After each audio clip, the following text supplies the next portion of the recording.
जितने लड़के कहते हैं ना कि सर मेरे पास पढ़ने के लिए पैसा नहीं है, तो मैम दिल से दुआ देते हैं तुम लोग का रिजल्ट हो जाएगा। सच बताते हैं, जिसने संघर्ष किया इस जीवन में उसको ये चीज हो जाता है। बहुत उसके अंदर मेहनत आता है पढ़ने के लिए। जिसके जीवन में संघर्ष नहीं है कभी आगे ही नहीं जा सकता है, कभी आगे नहीं जाएगा जो संघर्ष नहीं किया। आपको लगता है खान सर यहाँ आ गए, भाई आप कभी देखे होंगे ना, हम कुछ सारे गुरुद्वारा जो होता है ना, गुरुद्वारा उसमें जाके खाना खाए। हम सोचो गुरुद्वारा में जाके खाना खाए, वो भी नहीं था मेरे पास। गुरुद्वारा में वो लोग ना गरीब अमीर नहीं देखता है, हिंदू मुस्लिम नहीं देखता है, और वहां जाके वो लोग खाना खिला देते हैं। अनाथ आश्रम में जाके खाए, इसलिए आज भी अपना चलाते हैं। तो ऐसा नहीं है कि किसी को कामयाबी बना के मिलती है, लेकिन जो इंसान मेहनत करेगा ना उसे कभी कोई आगे बढ़ने से नहीं रोक सकता। पढ़ाई से मुंह मत मोड़िएगा, समस्याएं आती रहेंगी जाती रहेंगी, आप पे लोग हंसेंगे। याद रखिएगा मेरी बात, जिस पर ये जग हंसा है उसने इतिहास रचा है। हमारे रिलेशन में बहुत से लोग कहते थे कि क्या ये लड़कवा को पढ़ा रही है, क्या करेगा, पढ़ के कोई राजा महाराजा हो जाता है।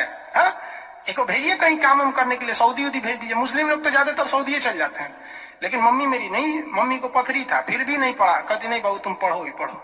आज तो मन नहीं करता उन लोगों से बात करने का, और कहते हैं कि देखो पढ़ाई का मतलब क्या होता है।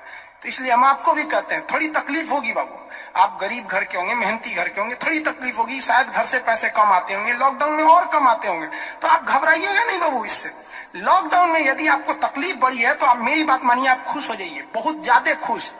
रीजन समझिए, रेस में जब घोड़ा दौड़ता है ना तो घोड़े के पीठ पर बैठा हुआ उस घोड़े का मालिक उसे चाबुक से घोड़े को बहुत मारता है, बहुत मारता है। घोड़ा को दर्द होता है, वो सोचता है कि मेरा मालिक हमको तकलीफ क्यों दे रहा है। उस घोड़े को पता ही नहीं है यार तुम्हारा मालिक तुम्हें जिताना चाहता है।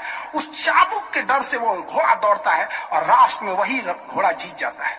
तो याद रखिएगा, आपका मालिक ऊपर वाला है। अगर वो आपको बहुत तकलीफ दे रहा है ना तो आप उस तकलीफ से घबराइए मत, बल्कि खुश हो जाइए कि आपका मालिक आपको जिताना चाह रहा है। जिस घोड़े को चाबुक नहीं पड़ेगा वो कभी रेस नहीं जीत सकता है। तो जिस इंसान को कभी तकलीफ नहीं देगा भगवान, वो कभी आगे नहीं जा सकता है। वो पत्थर कभी नहीं पूजा जाएगा जिसे छीनी हथौड़ी से तराश कर एक मूर्त की मूर्ति न दी जाएगी यहाँ पर। तो आपके जीवन में अगर तकलीफ नहीं आती है तो आप आगे नहीं बढ़ेंगे। और जिन्हें तकलीफ आती है, गरीबी आती है, समस्याएं देखने को मिलती है, पड़ोसी हंसता है, याद रखिएगा एक दिन वही लोग आपका नाम इज्जत से लेंगे वहां पर। और फिर आप उन लोगों से, खैर आप माफ कर दीजिएगा, सबको माफ कर दीजिएगा, ये बहुत बड़ा अपने आप में बल है। सबसे बड़ा बल नाभिकीय बल होता है, सबसे बड़ा बल, और सबसे कमजोर बल गुरुत्वीय बल होता है। लेकिन हमारे हिसाब से सबसे बड़ा बल होता है कि जब आप गुनाह न किए हो और आपको सजा दिया जा रहा हो और फिर आप उसे माफ कर दें। कोई आपसे बिना वजह खफा हो जाए और आप उसे माफ कर दे, ये भाई साहब दुनिया का सबसे बड़ा बल है। ये सबके पास नहीं होता है।